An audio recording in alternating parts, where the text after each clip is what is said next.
படிக்கக்கூடாது என்று ஜாதியின் பெயரால், படிக்கக்கூடாது நீ பெண்ணாக பிறந்து விட்டாய் என்று சொன்ன அந்த காலங்களை எல்லாம், அந்த சிந்தனைகளை எல்லாம் உடைக்க முதலில் இன்னைக்கு மேடையில் எனக்கு ஒரு தடி கொடுத்தாங்க.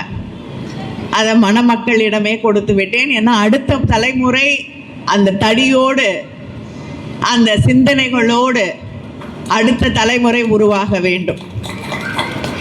அந்த தடி எப்படிப்பட்ட தடினா, ஒரு காலகட்டத்தில் பெண் படிக்கக்கூடாது, நீ இந்த ஜாதியாக இருந்தால் படிக்கக்கூடாது அப்படின்னு சொன்னவங்களை எதிர்த்து ஓங்கிய தடி அந்த தடி. அதைத்தான் பார்த்து இன்னைக்கும் நிறைய பேர் பயந்துக்கிட்டு இருக்காங்க. அந்த தந்தை பெரியாரின் பேரை சொன்னாலே இன்னைக்கு பல பேருக்கு இத்தனை ஆண்டுகள், தான் மறைந்து இத்தனை ஆண்டுகள் ஆன பின்னாலும் ஒரு மனிதனுடைய பெயரை சொன்னால் அது பல பேருக்கு சிம்ம சொப்பனமாக இருக்கிறது என்றால் அது தந்தை பெரியார் அவர்களுடைய பெயர். அதனால்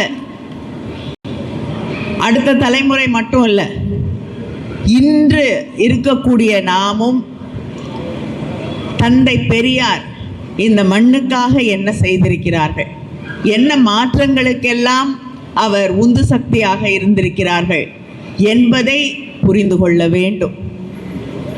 படிச்சுட்டு தெரிஞ்சுக்கிட்டு அதுக்கப்புறம் பிடிக்கலன்னா விட்டுடலாம்.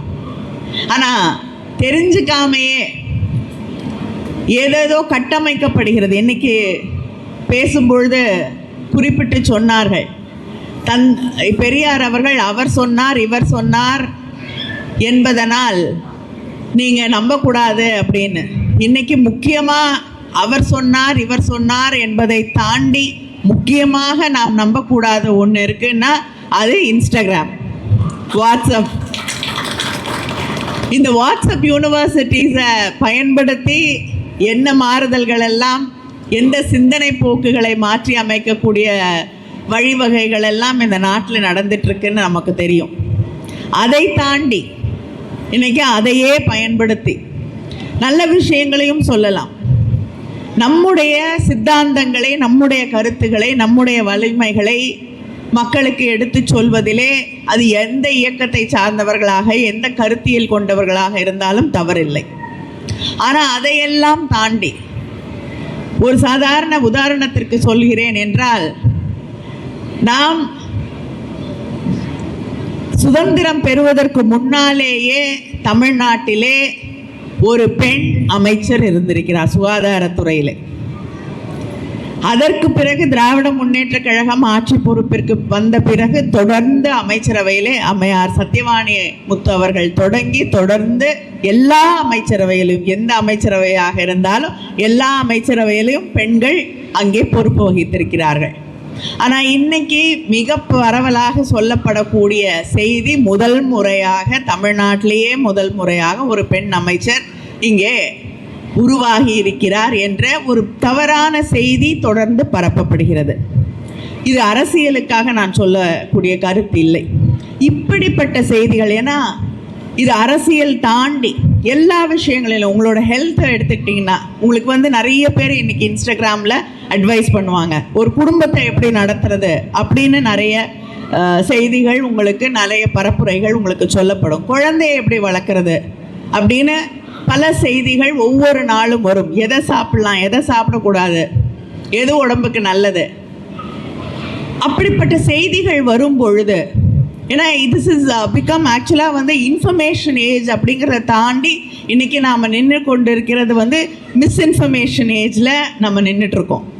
அதனால் யார் அந்த கருத்துக்களை நமக்கு சொல்கிறார்கள், அவங்களோட குவாலிஃபிகேஷன்ஸ் என்ன அப்படின்னு நம்ம கொஞ்சம் சிந்திக்க வேண்டிய ஒரு சூழலிலே நின்று கொண்டிருக்கிறோம். நாளைக்கு இவங்களுக்கு, நாளைக்கு இப்போ அவர்களுக்கும் இன்றைக்கி திருமணமாக இருக்கக்கூடிய தம்பதிகளுக்கு நிச்சயமாக அவங்க முடிவு செய்யக்கூடிய காலகட்டத்திலே ஒரு குழந்தை இருக்கும் பொழுது அதை வளர்க்கக்கூடிய அந்த நேரத்தில் ஒரு காலகட்டத்தில் பாட்டி சொல்லுவாங்க, பக்கத்து வீட்டில் இருக்கவங்க சொல்லுவாங்க, வீட்டில் இருக்க பெரியவர்கள் சொல்லுவாங்க. அது நமக்கு எது வேணும்னு நம்ம ஏற்றுக்கலாம், வேணாததை விட்டுடலாம். ஆனால் இன்றைக்கி திரும்ப திரும்ப திரும்ப இந்த இன்ஸ்டாகிராம் வழியாக நமக்கு சொல்லக்கூடிய செய்திகள் அது சரியா தவறா அப்படிங்கிற புரிந்து கொள்ளாமல் நாம் அதை கண்மூடித்தனமாக செய்யும் பொழுது அது எப்படிப்பட்ட பாதிப்புகளை நமக்கு உருவாக்கும் என்பதை நாம் புரிந்து கொள்ள வேண்டும். அதனால் இந்த இன்ஃபர்மேஷன் எது, மிஸ்இன்ஃபர்மேஷன் எது அப்படின்னு தெரிந்து கொள்வதற்குத்தான் பகுத்தறிவு வேண்டும் என்று அன்றே தந்தை பெரியார் அவர்கள் சொன்னார்கள். அந்த பகுத்தறிவை வளர்த்துக்கிட்டே வந்தோன்னா அந்த பகுத்தறிவு அது நம்ம சுற்றி இருக்கக்கூடிய சமூகம் சொல்லக்கூடிய செய்திகளாக இருக்கட்டும், டெக்னாலஜி வளர்ந்த பிறகு நமக்கு இன்ஸ்டாகிராம் சோஷியல் மீடியா சொல்லக்கூடிய செய்திகளாக இருக்கட்டும். இன்றைக்கி சாட் ஜிபிடிலையும் நீங்கள் ஒரு கேள்வி கேட்டிங்கன்னா எல்லா நேரத்துலையும் கரெக்டான பதில் வராது, அங்கேயும் தவறான பதில்கள் வருகிறது. அங்கே திருப்பி கேள்வி கேட்டிங்கன்னா சாரி எனக்கு தெரியாதுங்குது. ஸோ இதையெல்லாம் புரிந்து கொள்வதற்கு நமக்கு பகுத்தறிவு வேண்டும். அதைத்தான் தந்தை பெரியார் அவர்கள் காலமாக நமக்கு சொன்னார்கள். நீங்கள் நினைக்கலாம், இன்னைக்கு இவ்வளவு பெரிய தோல்விக்கு பிறகு திருமணத்தை நடத்திவிட்டு சோஷியல் மீடியாவை பற்றி பேசிகிட்டு இருக்காங்கன்னு. நாங்கள் வந்த வழி அப்படி. பேரறிஞர் அண்ணா அவர்கள் அவருடைய தோல்விக்கு பிறகு எல்லாரும் அவருக்கு ஆறுதல் சொல்ல தேடிக்கொண்டிருந்தார்கள். அவரை காணும். கொஞ்ச நேரம் பொறுத்து வந்தவர் இடம் எங்கே உங்களை தேடிட்டு இருந்தோம் அப்படின்னு சொன்னோன்னா, இல்லை தேர்தல் முடிவு வந்தவுடன் பட்டினத்தார் படம் வந்திருக்கிறது பார்க்க போய்விட்டேன் என்றாராம்.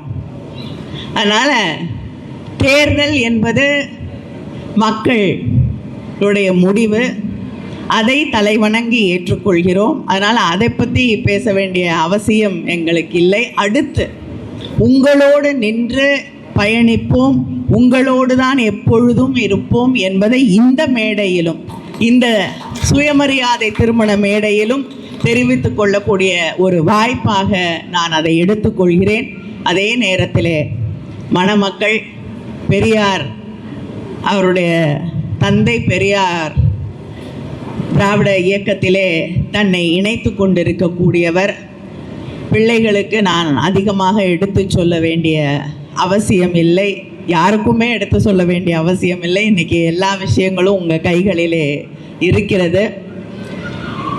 தந்தை பெரியார் அவர்களுடைய கனவாக இருக்கக்கூடிய ஆணும் பெண்ணும் சமம் என்று சொல்லக்கூடிய சமுதாயத்தை உருவாக்கக்கூடியவர்களாக, பகுத்தறிவு மிக்க அடுத்த தலைமுறையை உருவாக்கக்கூடியவர்களாக, இந்த மண் மீது, இந்த மொழியின் மீது மாளாத மீளாத பற்றை வைத்திருக்கக்கூடிய ஒரு சமூகத்தை உருவாக்கக்கூடியவர்களாக நீங்கள் வாழ்வாங்கு வாழ வேண்டும் என்று வாழ்த்துகிறேன். நன்றி, வணக்கம்.